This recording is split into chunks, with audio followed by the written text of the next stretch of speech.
去听，就是那一层课，那个老师好像想要念英文，你知道吗？想要练英文。老师本人想要练英文，我感觉啦，我感觉他是说我们全程英文授课，然后用 PowerPoint， PowerPoint 不是会光吗？大家把灯关掉这样子，然后关灯，然后又用英文授课，老师就像那个法师，你知道吗？然后那投影片感觉像经文这样，然后他就念几样然后就睡着了。而且刚去觉得很有冲劲，就是我们就坐第一排，就后来发现大家好像位置都蛮固定的，就一直坐第一排这样子，然后结果每次都睡着。那印象深刻有一次就是他第一排摇滚区嘛，我就打呼，你知道吗 ？My God，My God！ 我就打呼，然后打到他好像。叫不下去，他那个本来要练英文的那个发音，好像被我一直带偏。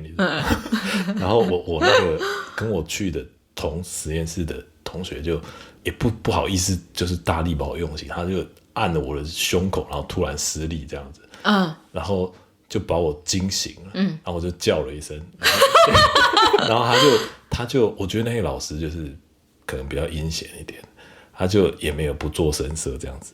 然后结果到学期末了，我跟我同学都被当了。这也不是吧？你上课都在睡觉，他凭什么让你过啊？对，但是就是我是觉得阴险的是，他干嘛当我同学？因为他跟我抱怨了半年啊。他跟你抱怨了半年，你同学跟你抱怨了半年。